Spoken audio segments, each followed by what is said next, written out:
Bonjour à tous, je vous invite à vous abonner à cette chaîne, à aimer, à partager, à commenter ces vidéos, c'est très important. C'est une manière de nous soutenir. Merci à vous tous. Bonjour Sophie Mageran. Bonjour Corentin. Donc on rappelle que vous êtes donc directrice de l'agence de voyage Odeya que nos auditeurs connaissent bien. Et aujourd'hui, nous partons à Oman. Vous avez donc un voyage de prévu du 4 novembre au 15 novembre 2022.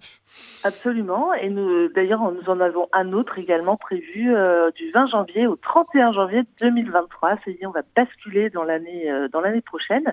D'ailleurs, avant de commencer, je tenais à annoncer que la brochure 2023 de nos voyages était parue. Elle est en ligne sur notre site internet www.odeya.fr et elle sera dans les boîtes aux lettres de ceux qui nous ont transmis leur adresse d'ici 15 jours. Donc, on retrouvera tous ces voyages. Et c'est une occasion de partir en tout cas avec vous. Oman, alors vous partez d'Abu Dhabi, c'est Abu Dhabi, Oman, à la rencontre de l'Arabie heureuse. Alors vous êtes plutôt habitué au bassin méditerranéen. Donc là, pourquoi partir à Oman alors ? Alors c'est vrai qu'on déborde un petit peu et on a deux voyages là qui sont proposés à Abu Dhabi et Oman. Donc vous disiez au mois de novembre c'est avec Marc Fromager, tandis qu'au mois de janvier ce sera accompagné par Frédéric Ponce. Et il est vrai que d'aller dans le golfe d'Oman, à proximité de ce golfe Persique où il y a toutes ces tensions géopolitiques, nous paraissait intéressant. Et ce sont des régions qui sont extrêmement riches. Oman est un pays très calme, très paisible, où l'accueil des étrangers d'ailleurs est absolument fabuleux et qui a une histoire tout de même plurimillénaire et des paysages extraordinaires.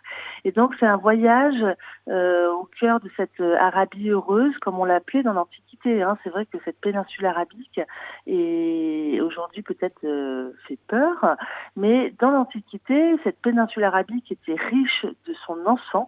Et d'ailleurs, Rome et les Nabatéens aussi, les habitants de Pétra en Jordanie, faisaient du commerce pour transporter tout cet encens qui provenait du Yémen et d'Oman actuel et faisaient des caravanes pour remonter cet encens vers le monde méditerranéen. Et on appelait à l'époque cette péninsule l'Arabie heureuse. Et donc c'est intéressant, je crois, d'aller à la découverte de ce pays, Oman, d'atterrir à Abu Dhabi en tout premier lieu et de découvrir ces Émirats qui aujourd'hui ont un poids dans l'histoire contemporaine et qui sont absolument sublimes à découvrir. Abu Dhabi, c'est vraiment la ville moderne par excellence, tournée vers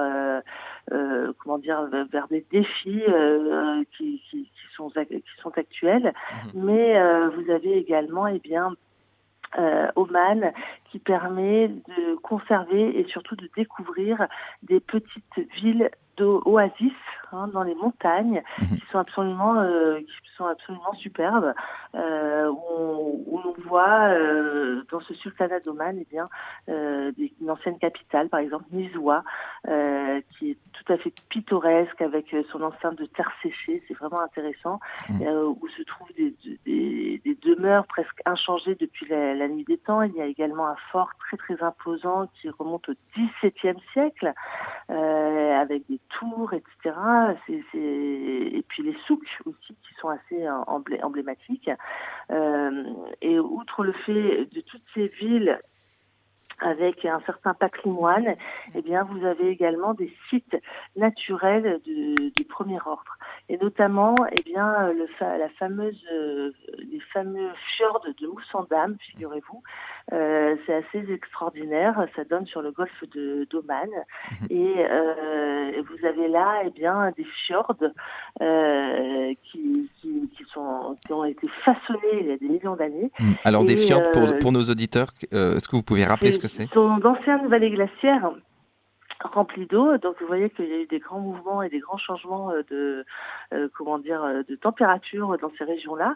Et notre groupe partira sur une croisière absolument inoubliable, j'imagine, à bord d'une embarcation traditionnelle omanaise en bois de teck, une navigation qui permettra de découvrir la côte, de découvrir ces fjords et également de pouvoir se baigner, si on le souhaite, en jetant l'ancre dans cet océan Indien et d'admirer toutes les côtes déchiquetées, des eaux turquoises qui font de la mer un aquarium naturel géant.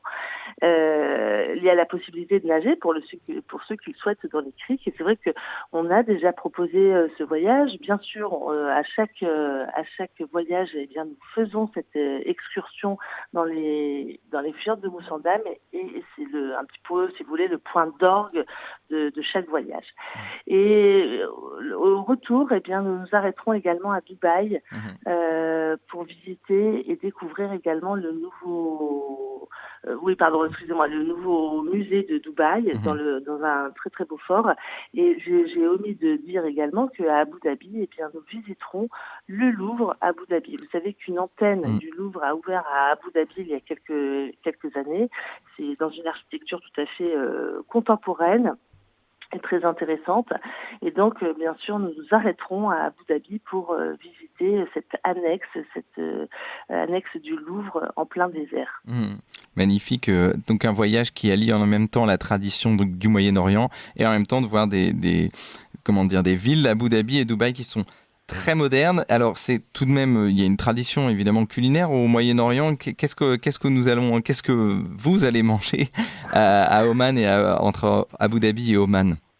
Alors, à Oman, c'est vrai qu'il y a toute une tradition, notamment tournée autour du thé et des pâtisseries, les fameuses pâtisseries orientales que l'on connaît.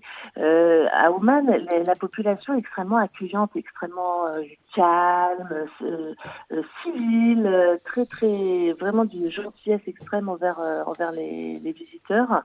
Et vous avez très souvent cette habitude d'offrir le thé, comme ça se fait dans ces régions. Vous savez que dans les régions chaudes, on ne se désaltère pas, non pas en buvant de l'eau froide, des boissons fraîches, mais en tout cas en buvant plutôt des boissons chaudes et notamment du thé.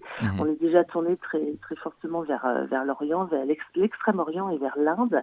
Et donc, ça fait partie vraiment des traditions locales que de boire ce thé. Et donc, ce thé qui est toujours accompagné de pâtisseries extrêmement fines. Et c'est la grande tradition d'Oman, ça c'est sûr.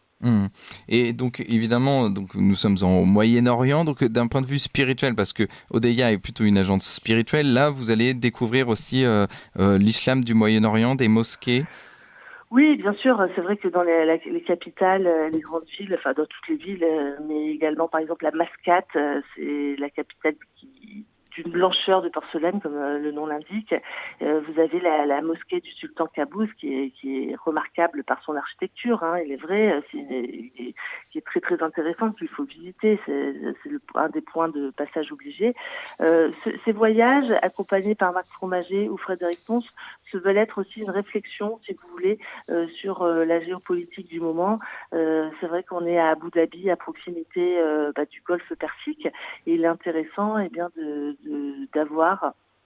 de visiter ces villes nouvelles, de visiter ces pays qui ont une position stratégique dans le monde actuel et sur ce Golfe Persique. Et donc c'est pour cela que Odeya propose un voyage dans ces contrées sur une thématique véritablement géopolitique. Eh bien, merci beaucoup Sophie Magerand. Donc on rappelle les deux voyages du 4 novembre au 15 novembre 2022 et puis en janvier 2023 avec donc Marc Fromager et puis en janvier avec Frédéric Pons. Merci beaucoup Sophie Magerand. Vous appréciez cette émission? Alors aidez Radio Courtoisie à en produire d'autres en indépendance totale. Rendez-vous sur soutenir.radiocourtoisie.fr. Merci d'avance.